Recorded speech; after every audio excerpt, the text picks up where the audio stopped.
August ತಿಂಗಳ ಆರಂಭವು ಮೇಷ ರಾಶಿಯವರಿಗೆ ಅತ್ಯಂತ ಶುಭಕರವಾಗಿ ಆರಂಭವಾಗುವ ಸಾಧ್ಯತೆಯಿದೆ. ಕಳೆದ ಕೆಲವು ತಿಂಗಳುಗಳಿಂದ ನಿಂತು ಹೋಗಿದ್ದ ಕೆಲಸಗಳು, ವಿಳಂಬವಾಗುತ್ತಿದ್ದ ಯೋಜನೆಗಳು ಹಾಗೂ ಮನಸ್ಸಿನಲ್ಲಿ ಕಾಡುತ್ತಿದ್ದ ಅನೇಕ ಸಮಸ್ಯೆಗಳು ಕ್ರಮೇಣ ಪರಿಹಾರವಾಗುವ ಲಕ್ಷಣಗಳು ಕಾಣಿಸುತ್ತವೆ. ನೀವು ಬಹಳ ದಿನಗಳಿಂದ ಭೂಮಿ, ಮನೆ, ಕಟ್ಟಡ ನಿರ್ಮಾಣ, ವಾಹನ ಖರೀದಿ ಅಥವಾ ಆಸ್ತಿ ಸಂಬಂಧಿತ ವಿಚಾರಗಳಲ್ಲಿ ಚಿಂತಿಸುತ್ತಿದ್ದರೆ ಈ ತಿಂಗಳ ಆರಂಭದಲ್ಲಿ ಆ ಕೆಲಸಗಳು ಮುನ್ನಡೆಯುವ ಸಾಧ್ಯತೆ ಹೆಚ್ಚಿದೆ. ಸರ್ಕಾರಿ ದಾಖಲೆಗಳು, ಬ್ಯಾಂಕ್ ಸಾಲ ಅಥವಾ ನೋಂದಣಿ ಸಂಬಂಧಿತ ಕೆಲಸಗಳು ಸಹ ಸುಗಮವಾಗಿ ಪೂರ್ಣಗೊಳ್ಳಬಹುದು. ಉದ್ಯೋಗದಲ್ಲಿರುವವರಿಗೆ ಹಿರಿಯ ಅಧಿಕಾರಿಗಳ ಮೆಚ್ಚುಗೆ ಸಿಗುವ ಸಾಧ್ಯತೆಯಿದೆ. ನಿಮ್ಮ ಪರಿಶ್ರಮಕ್ಕೆ ಸೂಕ್ತವಾದ ಗೌರವ ದೊರೆಯಬಹುದು. ಹೊಸ ಜವಾಬ್ದಾರಿಗಳು ಸಿಗುವ ಸಾಧ್ಯತೆಯಿದ್ದು ಅವು ಮುಂದಿನ ದಿನಗಳಲ್ಲಿ ಬಡ್ತಿ ಅಥವಾ ವೇತನ ಹೆಚ್ಚಳಕ್ಕೆ ಕಾರಣವಾಗಬಹುದು. ಉದ್ಯೋಗ ಬದಲಾಯಿಸಲು ಪ್ರಯತ್ನಿಸುತ್ತಿರುವವರಿಗೆ ಉತ್ತಮ ಅವಕಾಶಗಳು ಸಿಗುವ ಲಕ್ಷಣಗಳಿವೆ. ವ್ಯಾಪಾರಸ್ಥರಿಗೆ ತಿಂಗಳ ಮೊದಲಾರ್ಧವು ಉತ್ತಮ ಲಾಭವನ್ನು ನೀಡುವ ಸಾಧ್ಯತೆಯಿದೆ. ಹೊಸ ಗ್ರಾಹಕರು ದೊರೆಯುವುದು, ಹಳೆಯ ಬಾಕಿ ಹಣ ವಾಪಸ್ ಬರುವುದು, ಹೊಸ ಒಪ್ಪಂದಗಳು ಅಥವಾ ಪಾಲುದಾರಿಕೆಗಳು ಆರಂಭವಾಗುವುದು ಮುಂತಾದ ಶುಭ ಬೆಳವಣಿಗೆಗಳು ಕಂಡುಬರಬಹುದು. ಆದರೆ ಯಾವುದೇ ಹೊಸ ಹೂಡಿಕೆ ಮಾಡುವ ಮುನ್ನ ಸಂಪೂರ್ಣ ಪರಿಶೀಲನೆ ನಡೆಸುವುದು ಒಳಿತು. ಕುಟುಂಬ ಜೀವನದಲ್ಲಿ ಸಂತೋಷ ಮತ್ತು ನೆಮ್ಮದಿ ಹೆಚ್ಚಾಗುತ್ತದೆ. ಕುಟುಂಬ ಸದಸ್ಯರ ನಡುವೆ ಇದ್ದ ಸಣ್ಣ ಪುಟ್ಟ ಭಿನ್ನಾಭಿಪ್ರಾಯಗಳು ದೂರವಾಗಿ ಪರಸ್ಪರ ಪ್ರೀತಿ, ವಿಶ್ವಾಸ ಮತ್ತು ಸಹಕಾರ ಹೆಚ್ಚಾಗುತ್ತದೆ. ಹಿರಿಯರ ಆಶೀರ್ವಾದ ನಿಮ್ಮ ಕೆಲಸಗಳಿಗೆ ಯಶಸ್ಸು ತಂದುಕೊಡಬಹುದು. ವಿವಾಹಿತ ದಂಪತಿಗಳ ಜೀವನದಲ್ಲಿ ಪರಸ್ಪರ ಅರ್ಥೈಸಿಕೊಳ್ಳುವ ಗುಣ ಹೆಚ್ಚಾಗುತ್ತದೆ. ಪ್ರೇಮಿಗಳ ನಡುವಿನ ಸಂಬಂಧ ಮತ್ತಷ್ಟು ಗಟ್ಟಿಯಾಗಬಹುದು ಮತ್ತು ಮದುವೆಯ ಬಗ್ಗೆ ಚರ್ಚೆಗಳು ನಡೆಯುವ ಸಾಧ್ಯತೆಯಿದೆ. ಆಗಸ್ಟ್ ತಿಂಗಳ ಮಧ್ಯಭಾಗದಲ್ಲಿ ಸ್ವಲ್ಪ ಎಚ್ಚರಿಕೆಯಿಂದ ಇರಬೇಕಾದ ಸಮಯ ಬರುತ್ತದೆ. ಈ ಸಮಯದಲ್ಲಿ ಆರೋಗ್ಯ, ಹಣಕಾಸು ಹಾಗೂ ಸಂಬಂಧಗಳ ವಿಷಯದಲ್ಲಿ ನಿರ್ಲಕ್ಷ್ಯ ಮಾಡಬಾರದು. ವಿಶೇಷವಾಗಿ ಅನಗತ್ಯ ಖರ್ಚುಗಳು ಹೆಚ್ಚಾಗುವ ಸಾಧ್ಯತೆ ಇರುವುದರಿಂದ ಬಜೆಟ್ ಪ್ರಕಾರ ಖರ್ಚು ಮಾಡುವುದು ಉತ್ತಮ. ಯಾರಿಗಾದರೂ ಸಾಲ ನೀಡುವುದು ಅಥವಾ ದೊಡ್ಡ ಮೊತ್ತದ ಹಣ ಹೂಡಿಕೆ ಮಾಡುವ ಮೊದಲು ಚೆನ್ನಾಗಿ ಯೋಚಿಸಿ ನಿರ್ಧಾರ ತೆಗೆದುಕೊಳ್ಳಿ. ಇಲ್ಲವಾದರೆ ಹಣ ಸಿಲುಕಿಕೊಳ್ಳುವ ಅಥವಾ ನಷ್ಟವಾಗುವ ಸಾಧ್ಯತೆ ಇದೆ. ವ್ಯಾಪಾರದಲ್ಲಿ ಸ್ಪರ್ಧೆ ಹೆಚ್ಚಾಗಬಹುದು.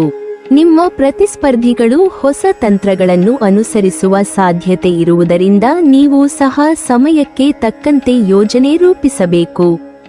ಯಾವುದೇ ದಾಖಲೆಗಳಿಗೆ ಸಹಿ ಮಾಡುವ ಮುನ್ನ ಸಂಪೂರ್ಣ ಓದಿ ಪರಿಶೀಲಿಸುವುದು ಒಳಿತು. ಪಾಲುದಾರಿಕೆ ವ್ಯವಹಾರಗಳಲ್ಲಿ ಪಾರದರ್ಶಕತೆ ಕಾಪಾಡಿಕೊಳ್ಳುವುದು ಅತ್ಯಗತ್ಯ.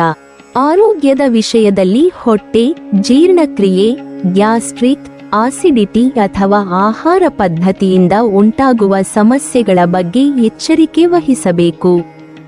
ಹೊರಗಿನ ಆಹಾರವನ್ನು ಕಡಿಮೆ ಸೇವಿಸಿ ಸಮಯಕ್ಕೆ ಸರಿಯಾಗಿ ಊಟ ಮಾಡುವ ಅಭ್ಯಾಸ ಬೆಳೆಸಿಕೊಳ್ಳುವುದು ಉತ್ತಮ. ಯೋಗ, ಧ್ಯಾನ ಮತ್ತು ನಿಯಮಿತ ವ್ಯಾಯಾಮ ಮಾನಸಿಕ ಒತ್ತಡವನ್ನು ಕಡಿಮೆ ಮಾಡಲು ಸಹಾಯ ಮಾಡುತ್ತವೆ. ತಿಂಗಳ ಉತ್ತರಾರ್ಧದಲ್ಲಿ ಗ್ರಹಗಳ ಅನುಕೂಲಕರ ಸಂಚಾರದಿಂದ ಹಣಕಾಸಿನ ಪರಿಸ್ಥಿತಿ ನಿಧಾನವಾಗಿ ಸುಧಾರಿಸುತ್ತದೆ. ಹಿಂದೆ ಸಿಲುಕಿಕೊಂಡಿದ್ದ ಹಣ ಮರಳಿ ಬರುವ ಸಾಧ್ಯತೆಯಿದೆ. ಮನೆ, ವಾಹನ ಅಥವಾ ಹೊಸ ಆಸ್ತಿ ಖರೀದಿಸುವ ಕನಸು ನನಸಾಗುವ ಯೋಗವೂ ಕಂಡುಬರುತ್ತದೆ. ತಾಯಿಯ ಆರೋಗ್ಯ ಅಥವಾ ತಾಯಿಗೆ ಸಂಬಂಧಿಸಿದ ವಿಚಾರಗಳಲ್ಲಿ ಶುಭ ಸುದ್ದಿಗಳು ದೊರೆಯಬಹುದು. ಕುಟುಂಬದ ಹಿರಿಯರ ಸಲಹೆಯಿಂದ ಮಹತ್ವದ ನಿರ್ಧಾರಗಳನ್ನು ತೆಗೆದುಕೊಂಡರೆ ಯಶಸ್ಸು ಸಿಗುವ ಸಾಧ್ಯತೆ ಹೆಚ್ಚಾಗುತ್ತದೆ. ಶಿಕ್ಷಣ ಕ್ಷೇತ್ರದಲ್ಲಿರುವ ವಿದ್ಯಾರ್ಥಿಗಳಿಗೆ ತಿಂಗಳ ಆರಂಭ ಮತ್ತು ಮಧ್ಯಭಾಗದಲ್ಲಿ ಏಕಾಗ್ರತೆಯ ಕೊರತೆ, ಓದಿನಲ್ಲಿ ಆಸಕ್ತಿ ಕಡಿಮೆಯಾಗುವುದು ಅಥವಾ ಪರೀಕ್ಷೆಯ ಒತ್ತಡ ಹೆಚ್ಚಾಗುವ ಸಾಧ್ಯತೆಯಿದೆ. ಕೆಲವು ವಿದ್ಯಾರ್ಥಿಗಳಿಗೆ ನಿರೀಕ್ಷಿತ ಫಲಿತಾಂಶ ಸಿಗದೆ ನಿರಾಸೆಯಾಗಬಹುದು. ಆದರೆ ಧೈರ್ಯ ಕಳೆದುಕೊಳ್ಳದೆ ನಿರಂತರವಾಗಿ ಪ್ರಯತ್ನಿಸಿದರೆ ತಿಂಗಳ ಕೊನೆಯ ವೇಳೆಗೆ ಉತ್ತಮ ಫಲಿತಾಂಶ ದೊರೆಯುತ್ತದೆ. ಸ್ಪರ್ಧಾತ್ಮಕ ಪರೀಕ್ಷೆಗಳಿಗೆ ತಯಾರಿ ನಡೆಸುತ್ತಿರುವವರಿಗೆ ಯಶಸ್ಸಿನ ಅವಕಾಶಗಳು ಹೆಚ್ಚಾಗುತ್ತವೆ. ಕುಟುಂಬ ಸದಸ್ಯರು ನಿಮ್ಮ ಸಾಧನೆಯನ್ನು ನೋಡಿ ಸಂತೋಷಪಡುತ್ತಾರೆ.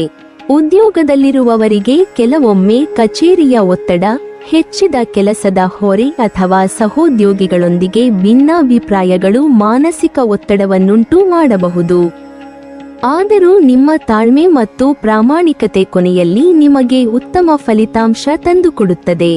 ಹೊಸ ಜವಾಬ್ದಾರಿಗಳನ್ನು ಆತ್ಮವಿಶ್ವಾಸದಿಂದ ನಿಭಾಯಿಸಿದರೆ ನಿಮ್ಮ ವೃತ್ತಿಜೀವನದಲ್ಲಿ ಮಹತ್ವದ ಪ್ರಗತಿ ಸಾಧ್ಯ.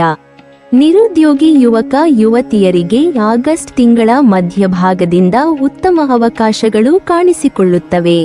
ಸಂದರ್ಶನಗಳಲ್ಲಿ ಯಶಸ್ಸು, ಸರ್ಕಾರಿ ಅಥವಾ ಖಾಸಗಿ ಉದ್ಯೋಗದ ಅವಕಾಶಗಳು ಹಾಗೂ ವಿದೇಶ ಉದ್ಯೋಗದ ಸಾಧ್ಯತೆಗಳು ಹೆಚ್ಚಾಗಬಹುದು. ನಿಮ್ಮ ಪ್ರಯತ್ನವನ್ನು ಮುಂದುವರಿಸಿದರೆ ಭಾಗ್ಯ ನಿಮ್ಮ ಪರವಾಗಿ ಕೆಲಸ ಮಾಡುವ ಸಾಧ್ಯತೆ ಇದೆ. ವ್ಯಾಪಾರಸ್ಥರಿಗೆ ಈ ತಿಂಗಳು ಒಟ್ಟಾರೆ ಅನುಕೂಲಕರವಾಗಿರುತ್ತದೆ. ಹೊಸ ವ್ಯವಹಾರ ಆರಂಭಿಸಲು, ವ್ಯವಹಾರ ವಿಸ್ತರಿಸಲು ಅಥವಾ ಹೊಸ ಯೋಜನೆಗಳನ್ನು ಜಾರಿಗೆ ತರಲು ಅವಕಾಶಗಳು ದೊರೆಯಬಹುದು. ಆದರೆ ಲೆಕ್ಕಪತ್ರಗಳಲ್ಲಿ ಪಾರದರ್ಶಕತೆ ಕಾಪಾಡಿಕೊಳ್ಳಿ ಮತ್ತು ಅನಗತ್ಯ ಅಪಾಯಗಳನ್ನು ತಪ್ಪಿಸಿ. ಆಗಸ್ಟ್ ತಿಂಗಳು ಮೇಷ ರಾಶಿಯವರಿಗೆ ಮಿಶ್ರವಾದರೂ ಹೆಚ್ಚಿನ ಮಟ್ಟಿಗೆ ಶುಭಕರ ಫಲಿತಾಂಶಗಳನ್ನು ನೀಡುವ ತಿಂಗಳಾಗಿರುತ್ತದೆ. ತಿಂಗಳ ಆರಂಭ ಮತ್ತು ಕೊನೆಯ ಭಾಗ ಉತ್ತಮ ಅವಕಾಶಗಳನ್ನು ತಂದುಕೊಡಲಿದ್ದು, ಮಧ್ಯಭಾಗದಲ್ಲಿ ಆರೋಗ್ಯ, ಹಣಕಾಸು ಮತ್ತು ಸಂಬಂಧಗಳ ಬಗ್ಗೆ ಸ್ವಲ್ಪ ಎಚ್ಚರಿಕೆ ವಹಿಸಿದರೆ ಹೆಚ್ಚಿನ ಸಮಸ್ಯೆಗಳನ್ನು ತಪ್ಪಿಸಬಹುದು. ಪರಿಶ್ರಮ, ತಾಳ್ಮೆ ಮತ್ತು ವಿವೇಕದಿಂದ ನಿರ್ಧಾರಗಳನ್ನು ತೆಗೆದುಕೊಂಡರೆ ಈ ತಿಂಗಳು ಜೀವನದಲ್ಲಿ ಉತ್ತಮ ಪ್ರಗತಿ, ಆರ್ಥಿಕ ಸುಧಾರಣೆ ಮತ್ತು ಕುಟುಂಬದಲ್ಲಿ ಸಂತೋಷವನ್ನು ಅನುಭವಿಸುವ ಅವಕಾಶ ದೊರೆಯಲಿದೆ. ನೀವಿನ್ನೂ ನಮ್ಮ ಚಾನೆಲ್ ಅನ್ನು ಸಬ್ಸ್ಕ್ರೈಬ್ ಮಾಡಿಲ್ವಾ?